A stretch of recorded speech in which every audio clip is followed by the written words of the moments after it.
Trump is really good at understanding that there are truly issues within our government. We all know that. And he's able to paint that picture. I mean, you get the richest man in the world to actually be one of your support. I mean, he would probably even struggle more without Elon Musk, him and his influence and his ability to go on Joe Rogan and influence younger white males. It was super weird with the Democratic Party not getting this 80-something-year-old man out of there, this incompetent with his mobility, that is a big chunk of America, especially in the South. A big chunk of America is these all-white towns. It's really not AI to be afraid of. It's the human being that's able to use that for literally it's happening today, and people are using this technology and using AI to actually work against you. If you want to begin to start curing cancer, people need to start believing that they are already cured of the cancer. And he's a mystic, man. He's magical. Welcome to Prodigal, the podcast where we discuss inspiring stories of self-discovery and transformation. Join your host, Don Jackson, and his dynamic co-host, Big Sean, as they lead you through captivating conversations, all designed to ignite your spirit and broaden your horizons. Whether you're on a journey of personal growth or simply enjoy staying up to date on the latest in culture, you've made the right choice. Get ready to be inspired, entertained, and enlightened. This is Prodigal, the podcast. And how did you live here? How did you afford this house? What you doing in this neighborhood? Yeah, been there, done all that, yeah. You have to go into a whole new space. And here's the thing is like, think about it. We just finished Biden, who was older white gentleman, right? We're about to enter into Trump. I'm going to tell you right now, Kamala Harris was okay. You didn't want to put Michelle Obama in that position, right? And Michelle didn't want to do the position, but it was proven. There was this guy that I listened to. He was with the CIA, and he talked about this where he strategically knew, and I sit there and listen to the interview. Now he uses his CIA abilities to help people in business. And he strategically knew, he said, there's one person, because he's dealing with information, dealing with understanding information and understanding people and how to move people and make people believe certain things. And so he said, one person that can manipulate this crowd, Michelle Obama. And that's Michelle Obama. And the thing is if you look at her history, if you look at her knowledge and understanding the system, and I mean, like, let's unqualify her. Let's just say, since ain't nobody else qualified, let's unqualify her. That's what you do. You know what I'm saying? He's 34, having felony ass and bitch ass motherfucker. You know? I'll tell you this. Here's what I want to do. Just like I told people that was like, oh, Biden and and they would complain about Biden. You know what? I said, despite of what Trump is, what Trump represents, I'm going to use this moment knowing that how I am to do better in this era than any era of my life literally is leaning in, leading on, tapping in, tuning in, and turning on to a whole nother level of what it means to be human being, what it means to be connected or spiritual. You better, because if we don't, if we feed into what he's delivering, I promise you, it will drive you in utter sane, and then it'll put you into this negative energy. And then once you get into that negative energy, shit around you will start not going well. When it's like, I want to use this moment because I think it's necessarily, sad as it sounds, but I think it might be a little necessary for certain elements or aspects of our country, especially those people that are just like, yeah. But they be like, oh, wait a minute. Exactly. Wait a minute. Like consciousness, bow. Like, now I have to live with this idea. Like, he did what? Wait. Oh, and now all of a sudden they either have to shift, but a lot of times what happens, people will not necessarily go insane, but they'll have just moments in their life where they can't deal with it. No different than people deconstructing, because we're going to have a lot of people. There's so many people leaving the church. The more people you get to to leave the church, the more people in a way that allows them to have spiritual autonomy or independence. So that means I get to know who I am independently, spiritually, because God is an individual to every individual. It is not Right. a one thing. We're more oneness as each other than it is our ideals or concepts of God. Right. We go to church Right. so we can agree with each other to feel good about the decision we gonna make for the rest of the day. But check this out. Put your thumb up again like that. I want to put your thumb up. Now, how does your computer just come up with that thumb emoji?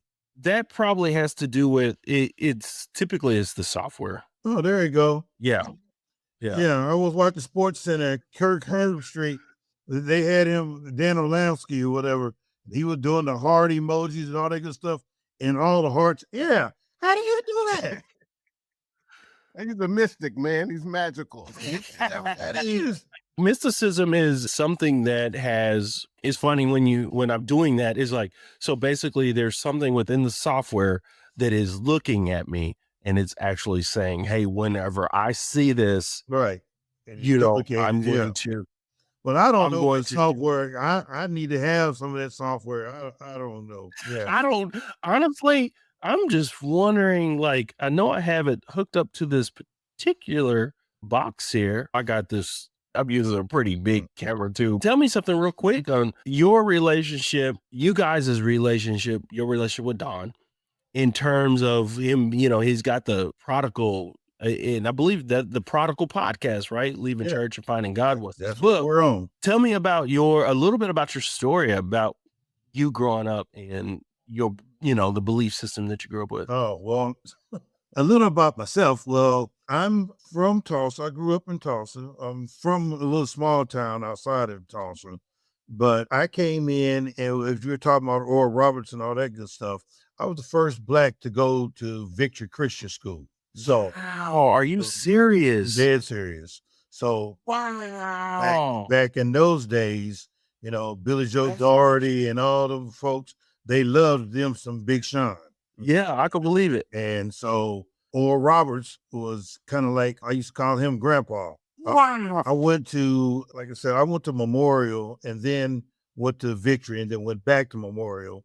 I got Oral Roberts to come and do our commencement services for my graduating class in Memorial. Yeah. And That's big. Yeah, we did it right there at the Mabry Center. Oh, brother, that is huge. Yeah, and so I was around that time, I used to, when I was a sophomore in high school, I had an Oral Roberts ID, student ID. I used to go up and eat. We lived at the foothills of Southern Hills, and so I used to go up in the cafeteria. I used to hang around. You had a guy played basketball there. His name was Cat Johnson. Cat Johnson is all over, everywhere as far as the legend at Oral Roberts. So that was one of my, I looked up to him, I guess, on the basketball court. And shoot, I had the girls at ORU. I had everything but the dorm room, but I was in the dorm rooms. Yeah, I was breaking the curfew with everybody. Shit. Back in them days, Oral Roberts had all of South Tulsa on lock that they didn't even have the Walmart over there. He didn't want anything to be a distraction to kids moving to Tulsa and being there on campus. But yeah, I was a kid from Tulsa and I had the car. And so I'd come up and, it ain't nothing for me to have a car full of folks and we going to wherever, making their little runs and stuff. There wasn't no liquor stores around that area at all.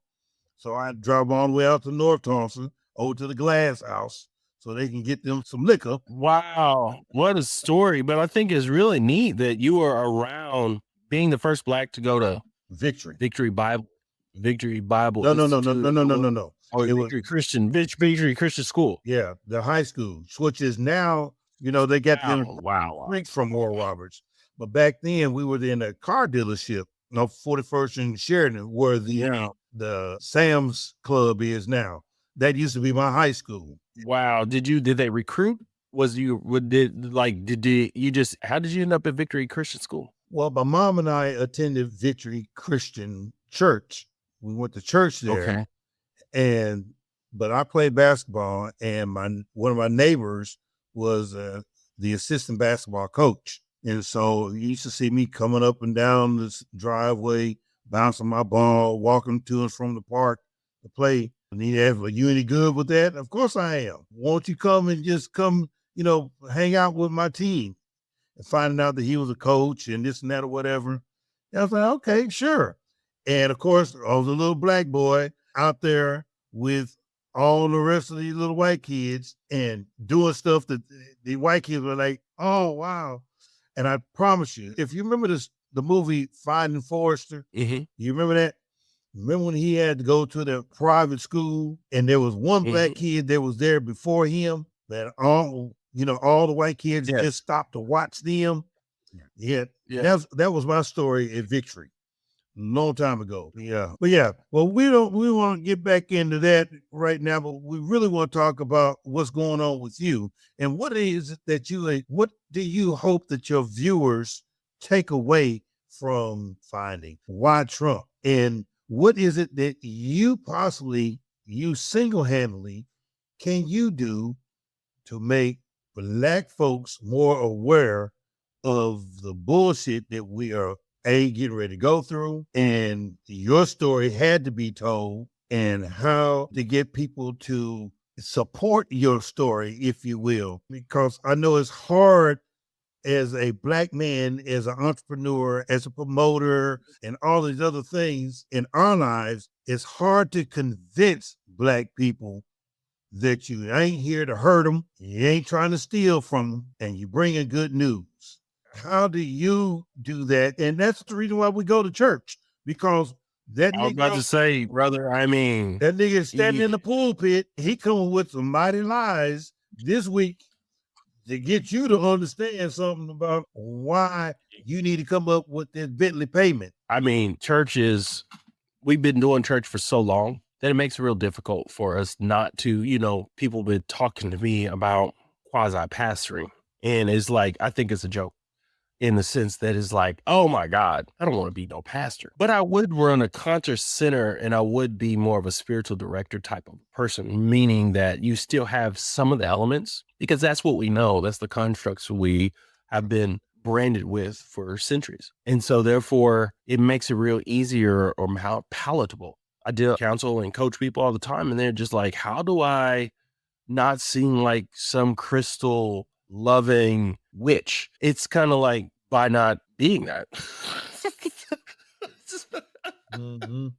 So the thing is like with us Black folks, it is very difficult. The film, I think, would be able to shed some light. And then as the other episodes come in, I think it's just, brother, it's like if we can get one person to watch it, and honestly, I would say white person, Black people can go, stand, march, shout, scream, and do all that stuff, and we might move the needle a little bit. But when one white person comes over and they say, hey, I got these quilts and these blankets, and we could weave these blankets up and put directions on the blankets and the quilts, and we'll put them on our porch. And when you guys move throughout I was driving in Pine Bluff, Arkansas, and I was driving up from Pine Bluff and all through, you guys probably been throughout Arkansas, you see all that. Yeah. And man, being on this spiritual journey and being able to use plant-based medicines and things, even if you're not on it and experiencing it, you still have, your brain does different things. And I'm literally driving 80, 90 miles an hour down the highway, and my ancestors are like, this is how we had to, they're showing me like, this is how.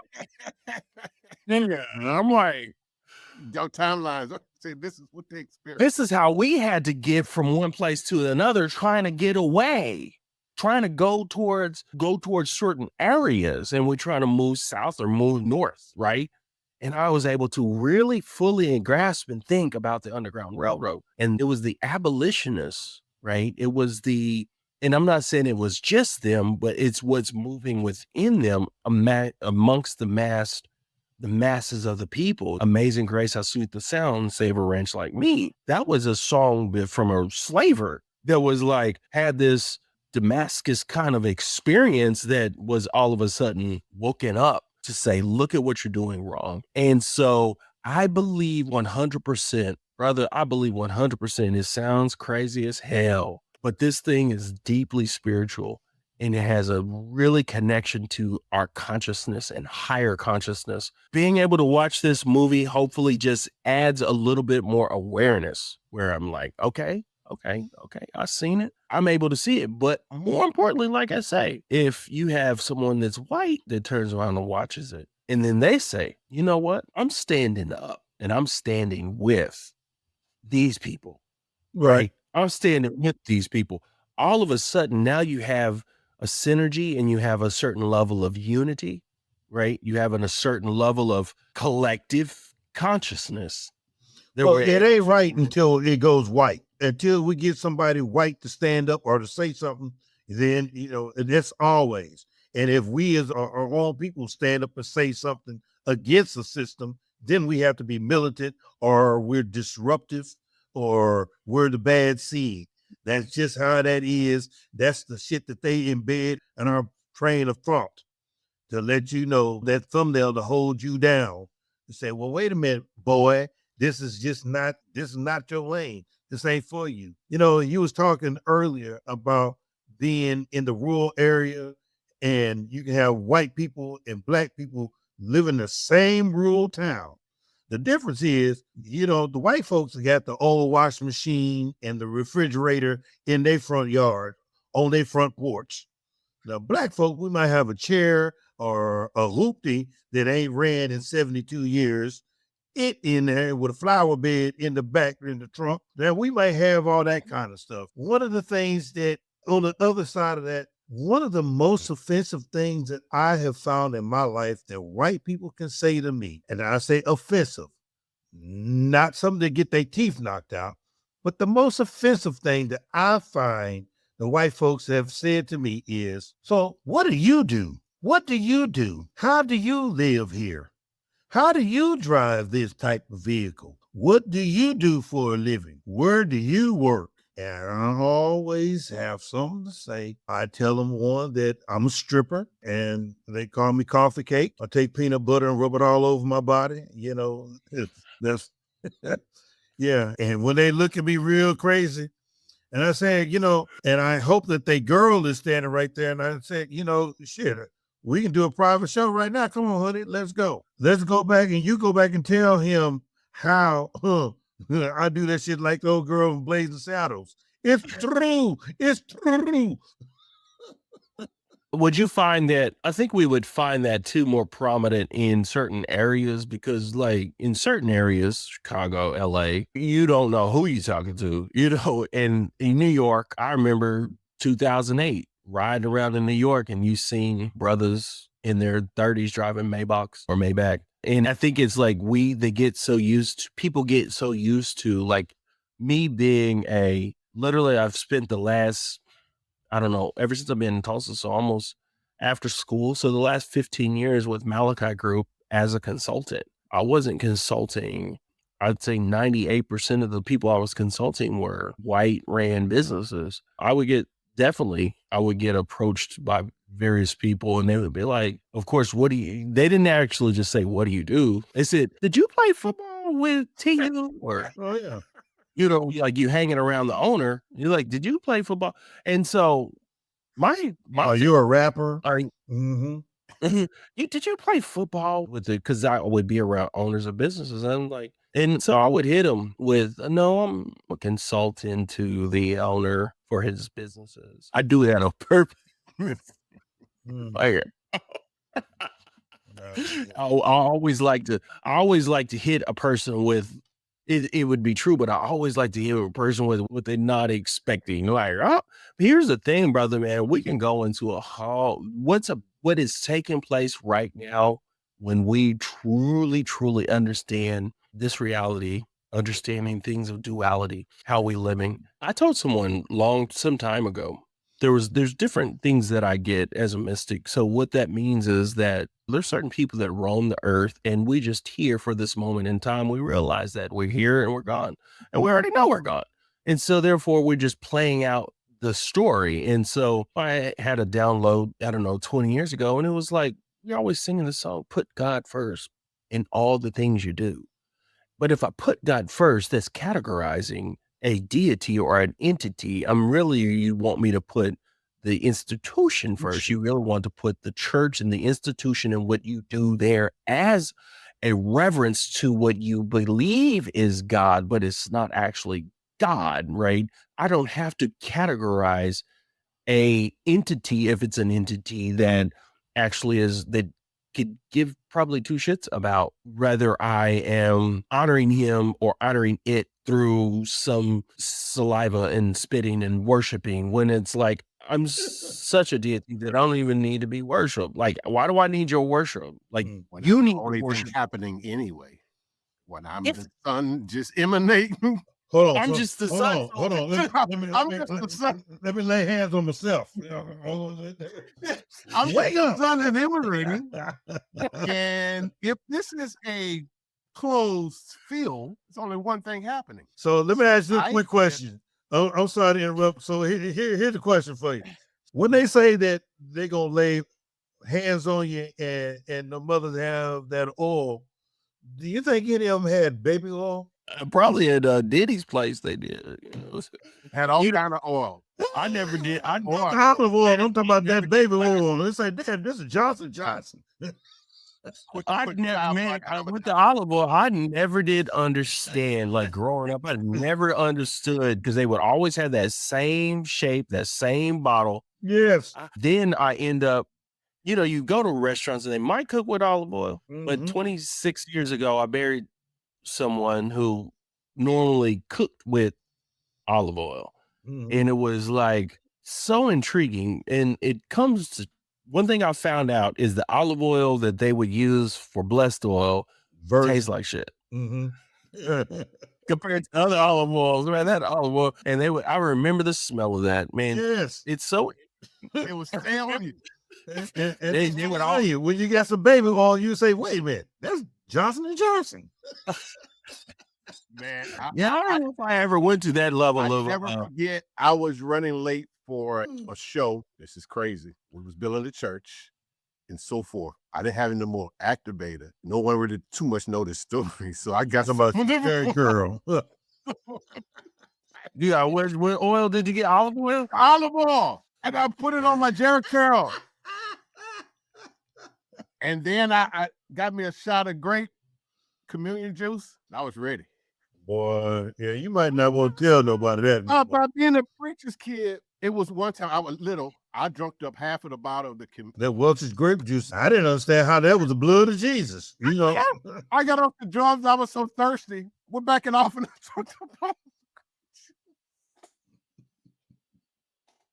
they said, boy, you look at God to strike you down. That juice is blessed. Shit, I should be feeling good. Isn't it amazing though when you think about like they really think like this juice is real, this is blessed. Yeah, and yeah, eating these saltine crackers. I don't know where they got them crackers that shape from, and they all powdery, taste like. You had to hit that Welch's grape juice. I like the bread. I used to love the bread, man. No, you had to get that Welch's grape juice to chase it. That's for real. They would order the bread where I went. They would order the bread from the Church of God in Christ back in the 80s. They would order the bread from the Church of God in Christ store. It was I don't even know what it was. It wasn't even a cracker. I bet you they got it. It was a wafer, they called it. It was like, it's more small, and it was like he said, it was like powdery. And I think honestly, what people don't know is like we were so closely related in terms of the ecclesia was related to Catholicism. And so all of their ecclesia comes from Catholicism. And I'm not talking about like the way they did it, but I'm talking more about the robes. Like you weren't allowed to buy those robes. Right. Like you weren't allowed to have that stuff. And then they actually began to let these people like have the robes and have the garments and put your name on. You know what I mean? Yeah.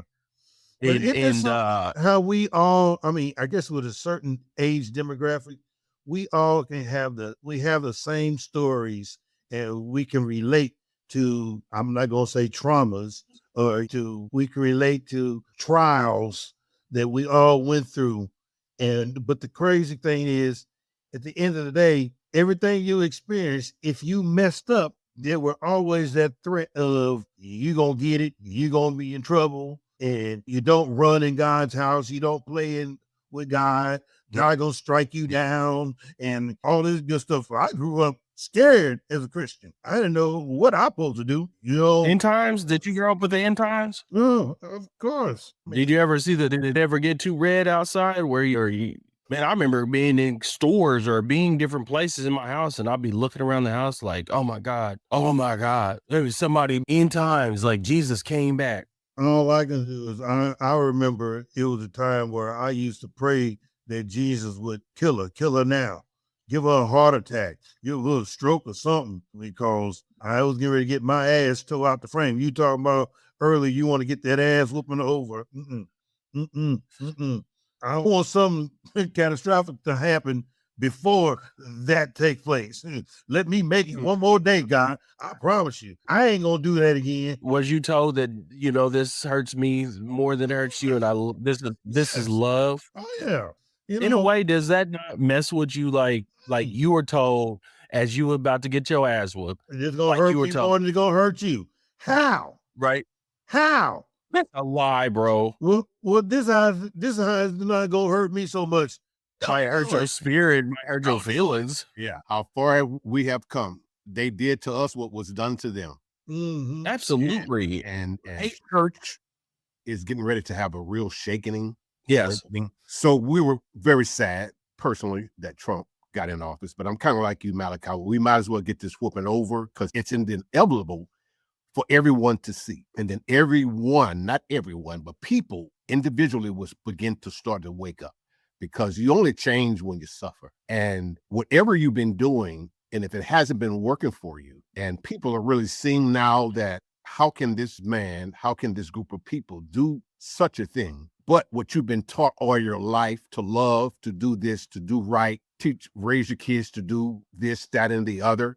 And now you can put someone like that in office, and you have the church, white evangelicals, as well as some black church, finally decide we're going to support this. We're really going to support this over what we go to church every Sunday and say, this is how it should be. But yet we can support this. So I'm like you, it needs to happen so everyone can continue to wake up. As it relates to the white organization, they have to understand that you can't judge other. You need to learn other. Same as black folks. You can't judge them. You need to learn them.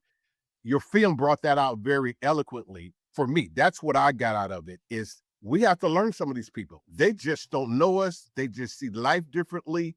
If you were born white, you think white privileges is all you know.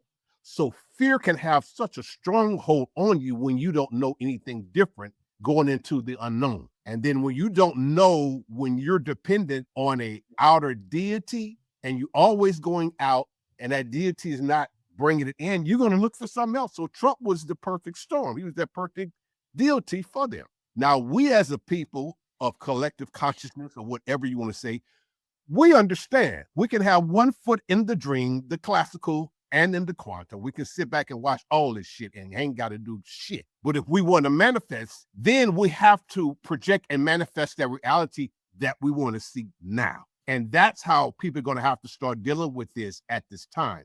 So people like us and others that are unquote woke or what have you, we're in this space, and others are going to continue to start coming to space because there's a void that's going to have to be filled, because believe it or not, there are people really looking for some real answers right now. And the real answers now is not to go out. You have to now go within. You got to go in and do some introspection. Preach. You go in and do some introspection. You understand none of this shit would matter. And then when you understand you were never born, you would never die. What the fuck? Well, what the fuck? Okay, now you can play with this. Now you can take a deep breath and say, yeah. Okay, now let me figure this out. Yeah. I'm not my thoughts. Yeah. If I'm not the perceptions, say that. Am I? Say that. So if I'm not that, yeah, you can have to give a fuck about Trump or anything else. You project what you want. So then you have to go into mind heart coherence to start projecting that reality that you want. And once you tap in and say, no, this is what I'm dreaming now. So that's what I want. Once you lock in, now Gratefulness is that anchor. Gratefulness is time warps straight. Yeah. It holds it. It holds what you project. It holds it now. Holds it it. start to come in manifestation. That point, you got to be gratefulness and enjoy the journey, my brother. We gonna ride. And the key is the unknown. Just go with know. the journey and the unknown. We don't know. Trying to do something new. He's just continuing. Yeah. Space-time is expanding. The dream is expanding. Get big, Lord. It ain't gonna stop. Get big. The rhythm ain't gonna stop. Don't stop till you get it. Yeah, man. Well, I love it. Don't stop. That's what I got out of that. That's what I got. Vibrating that most people, a lot of us don't understand that even though you're going through, frequency is frequency. If you want to think about God as anything, think about it as a frequency. And so what I mean by that, not to be all woo-woo or out there, it's kind of like, if you hear a frequency that is annoying, that is, oh my God, what bothers us more than anything, or an individual, because Trump don't even bother me anymore. Right. But Trump is a frequency. His ideology, his mind, his thought, his process, it is actually a frequency. And it's like, okay, good. It is what it is. I'm going to take this moment to shift. It's a practice. Don't get it twisted. It's a practice, because you could be in that moment and this is like, wait a minute, time out. Like, we can do this a little different. All of us in this thing right here, strapped up if we need to be. Most people around Oklahoma, Kansas, like, we grew up around guns. I mean, we don't just like Boy, don't let me pull out the closet. Don't let me go to the closet. I'm saying, it's a tool, right?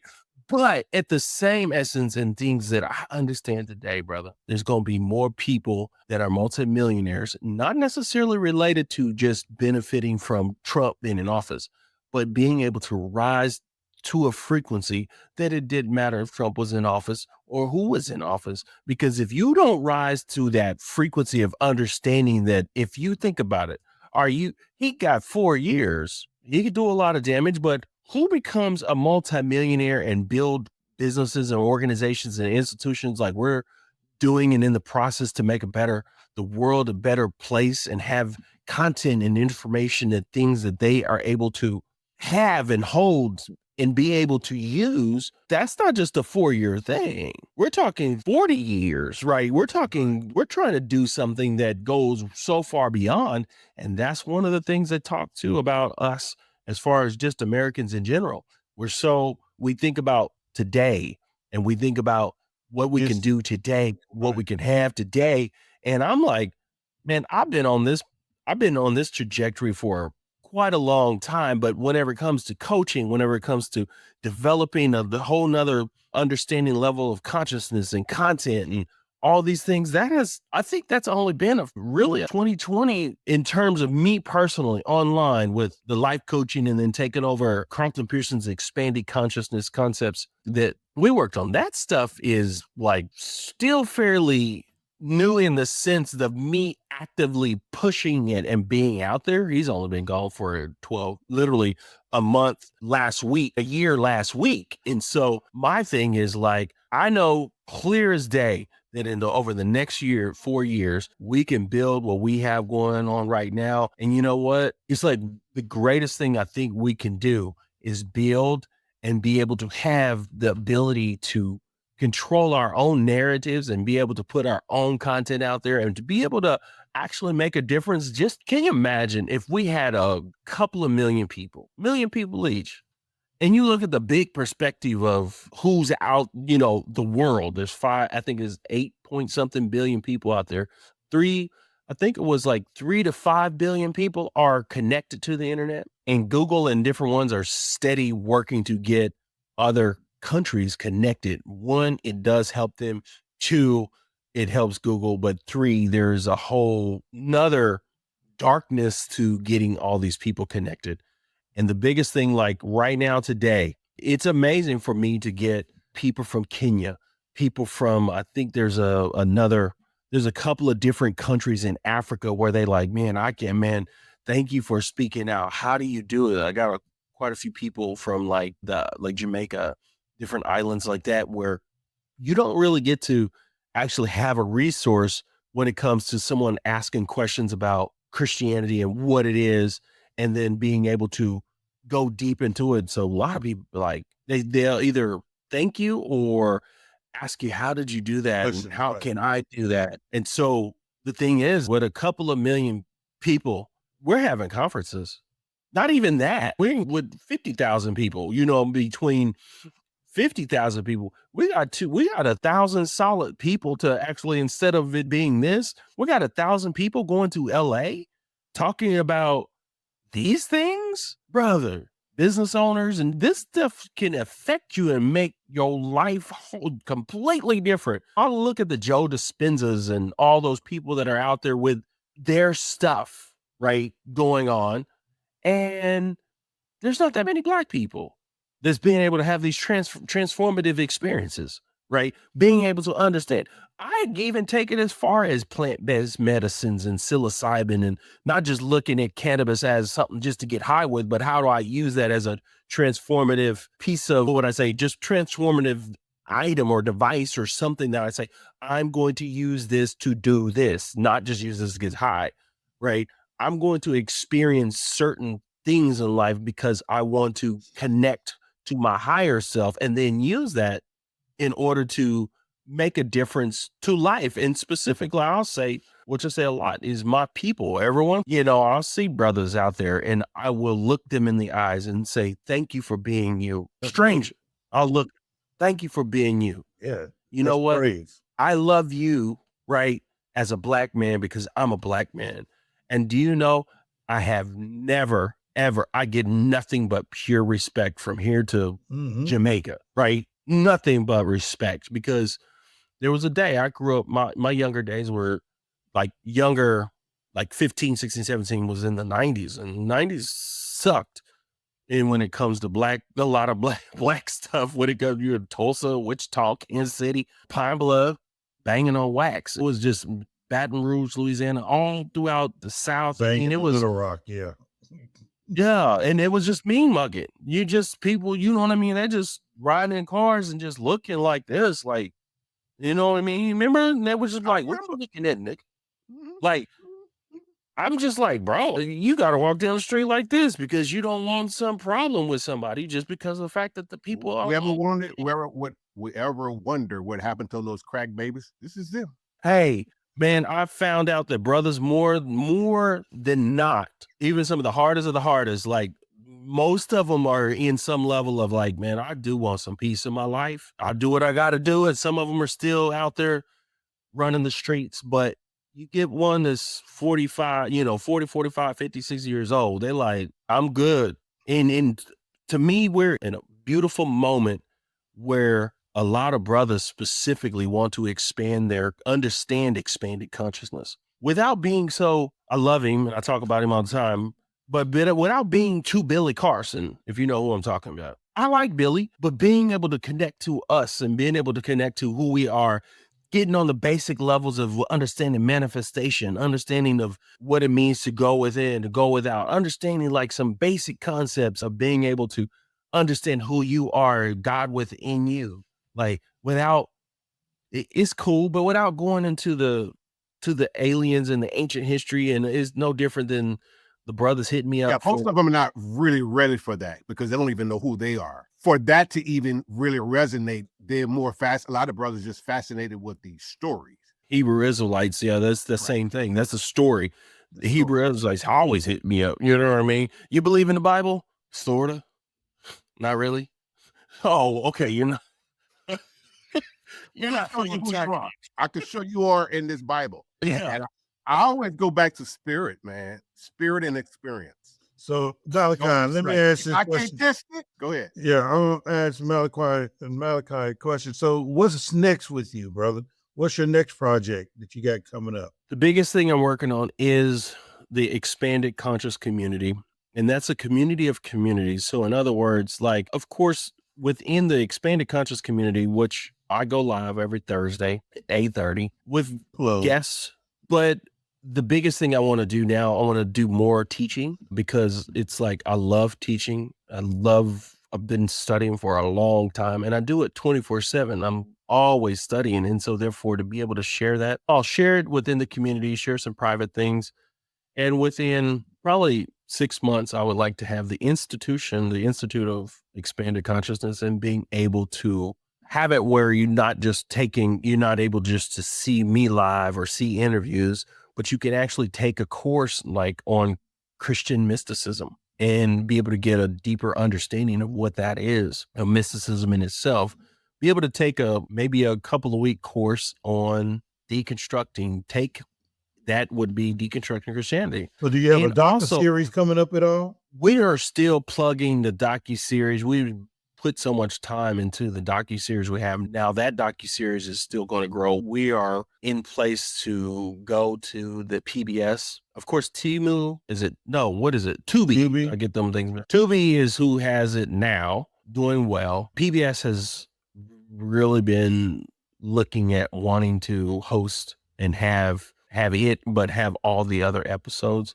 So we're kind of up in the air with agents and what the distribution system. So like A&E will be a good network for y'all also. Yes. The agents, it's like they got it and they're just essentially shopping it. Tubi has been pretty good at doing the distribution and getting out there. They want content. And so that docuseries is still in the works. There's still editing to do on these other episodes. We've been working on it for so long. I'm an executive producer, so my job is somewhat done. But for myself, with what I'm doing, honestly, with what I'm doing for that, as everything is as it should be, allow and bring it into a whole another level of space, and being able to get it promoted and pushed without actually promoting and pushing.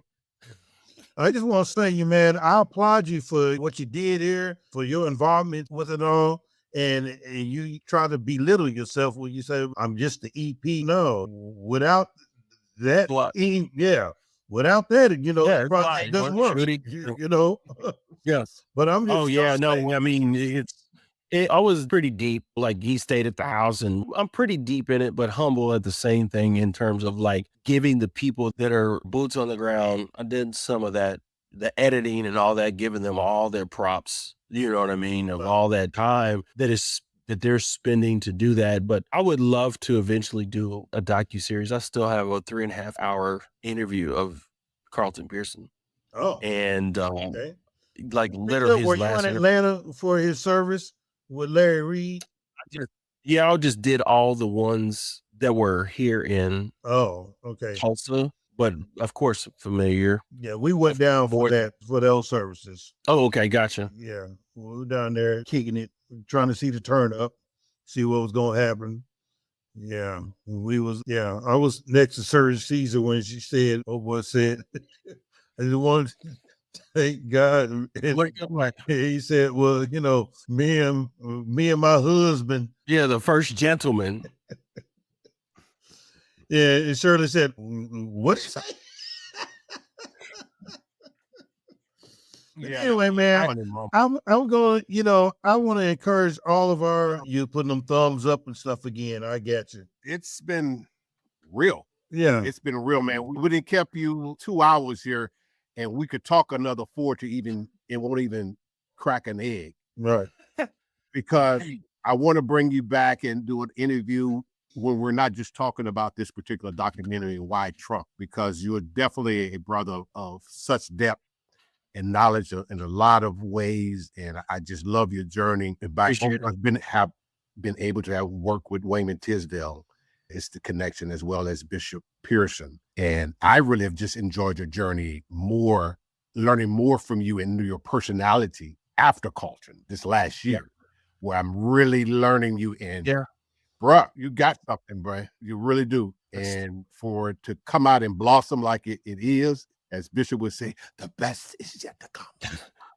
I was once told that I was younger. I just had to start working for Wayman, different people. And a friend of mine said, when you're so close to greatness, you're not that far from it yourself. That stuck with me. Yeah. It stuck with me. And I contemplate the times that I had, brother, with Tiz. Tiz was a person that would just, especially he liked me because I wasn't from Tulsa. During the era, different eras, being able to just have this person, you don't know who they are. and just put me out there in different things. And at the time I did that, it was very impactful. And I was able to see the world. It was like, it was amazing to see the world. I was like, man, I can get used to this. Being able to just see these people at work. I seen him and Toby Keith recording Never Gonna Give You Up on one of, I think it was on Tiz's album. Him and Toby was cool, just being Oklahoma OU fans. And it was a one take. It was just being around those kind of people, man. Those people had learned to master themselves, like master their abilities, being able to be who they are. And I have had a lot of those people transition. And now I know that, to be honest, like straight up, I know it's like, okay, it's my turn to be that vocal, to be that person, to be who I am, and to attract the masses for the purposes of elevating them. When you listen to a track, you listen to that track, and it's just, there's something. I'll just listen to that new Kendrick Lamar, and it was like, I was mixed, but at the same time, as I'm hearing him and I'm knowing and understanding hip hop, I'm like, yeah, this guy's different. He's different, but he's original. Like, he's different, but he's original. He reminds me of Tupac. It reminds me of all these different people that had stories. You know, I don't just have hip hop that I'm talking about my car. Like, I got something to get off my chest, this experience. And so with us, I think with what we have, with what I'm doing, we are standing on giants. You know what I'm saying? Like, we're standing on some giants, and I believe we have to believe in ourselves and go for it. And ultimately, man, it's like to make a difference, especially coming from where we come from. You know, he was talking about Billy Joe, and I just remember, like, I liked Billy Joe. I liked his heart. Like, that was one thing that was different about Billy Joe with his preaching. Like, he might have drank a lot of the Kool-Aid, but he still had a heart. Mm-hmm. And because there's so many people that they're really into it for the fame and the fortune and everything else. So instead of us, all three of us are prime suspects to be in ministry. 100%. Prime. Like, we would be chosen picks. They always told me from growing up what I'm supposed to be doing. I'm supposed to be in ministry. But I'm going to tell you something. You took me from pessimistic and turned me optimistic, because when we first started out with this thing, I was like, all right, Don, who is this cat you got coming on here? He talking about all this Trump shit. And then I had to go and watch the show itself. And I'm telling you, for an hour and a half, it's a good watch. And I'm encouraging all of our viewers to go out and check you out. Check out your story on Why Trump. You know, now when your users start going up, all right, and they start ding, ding, ding, ding, and them dollar signs start rolling in, don't forget about your boys. You know what I'm talking about? Don't forget about, hey, you know, bring it to the altar. You know what I'm saying? But you know, I've always said, I want my Bentley white. You know what I'm talking about? I want a ghost. You know what I'm saying? I want it white. And I appreciate you. You like the ghost? Yeah. You see, I try to keep it white. You talking about? Yeah. Yeah, I know what you're talking about. I know. Yeah. I know exactly what you're talking about. Okay. Well, yeah. But I'm just saying, I am honored to be able to say that, hey, I know this dude, and I'll be in Tulsa tomorrow, and I'm going to bring something to you. Yes, sir. I'm going to bless you with something tomorrow when I get out there for this weekend. Yeah. I'm going to help my story out. Okay, right. We gonna get it together. But you know, Thank Brother Don, what you got to say, brother? Well, man, we have kept this gentleman way more than we would have liked. We didn't even discuss the time. That's how generous he has been. Yeah. He didn't say, Don, no, I got an hour. I got whatever. This man gave me 2 hours of his time. Love it. And I just want to thank you, audience. Want to thank you, Malachi, for all that you're doing. Dude, 2020, 25, God's going to blow your mind. You're going to blow your own mind. And I can't wait for the retreats and things that we have here at Prodigal plan to bring you in as a guest speaker. And I can't wait for us to collaborate on some retreats and other things that we both talked about coming up in the future. Oh man, that feels good. Any closing words? Man, that feels so good. It feels wonderful, man. When we can be there and I can just witness it, and we seeing it right now. Big Sean, we got Big Sean. He got his Bentley. Right. That's it. So you want me rolling now? Brilliant. Already done. We're gonna get some of that Bentley, that white one. Mm-hmm. This Bentley, yeah. He's got a Ghost. That's a Rolls Royce. Royce Ghost. Yeah, you see this here? And put that on the license plate. You hear me? Yeah, that's gonna go on the license plate. Yeah. Ladies and gentlemen, you've been listening to Prodigal, the podcast. I am your host, Don Jackson. Co-host, Big Sean. Sean, any little closing words before we get out of here? Man, today was a good day. That's all I can say. It might have started out a little shaky and cold here in Dallas, but hey, today was a good day. I appreciate this young brother. I want y'all to go out and stand up with this young brother, because I know from over these past couple of hours, I've learned that he's a cat that will definitely stand with you. And I just thank you, brother, from the bottom of my heart for being who you are. We need you. We need you. We need you. We need you. I want you to hear that. We need you. We need you, brother. And I thank you for being diligent and being obedient to what it is this maker God has placed you into this lane. We need you. And don't you ever forget that. We need you. All right. All right. Thank you. Malachi, how can the audience get a hold of you? Social media? Yes, everything. All social medias, Instagram, Snapchat, you name it. What's the other one? TikTok, the main one, Instagram, Facebook. And that's all Life Coach Malachi. You type in Life Coach Malachi, you will find me everywhere. You type in Malachi Gross on Google. Literally, I have littered a trail over the last 15 years of all sorts of different material on the internet. Thursday, 8:30, I either have guests or do personal teachings. I've been doing a lot of teachings on that day. And so you can go check those out on Facebook and on YouTube. And expanded consciousness is what I'm about, brother. Amen. Absolutely. Appreciate you guys. Appreciate your words. Appreciate your words 100%, Big Sean. Sir. And you do know what Yeah. that means, especially as a Black man. Oh, trust me. I'm just waiting to see the harvest. And with the harvest, I'm telling you, I want a white ghost. I'm telling you. Ladies and gentlemen, once again, you've been listening to Prodigal. Thank you. Thank you, Malachi. Until next time, Prodigal, the podcast. Thank you for tuning in to Prodigal, the podcast. We hope today's episode inspired you to embrace your own journey of self-discovery and transformation. Don't forget to follow us on social media and subscribe to the podcast so you never miss an episode. Join us again next time as we continue to explore the ever-evolving world of culture with your hosts, Don Jackson and Big Sean. Until then, keep discovering, keep transforming, and keep being the amazing person you are.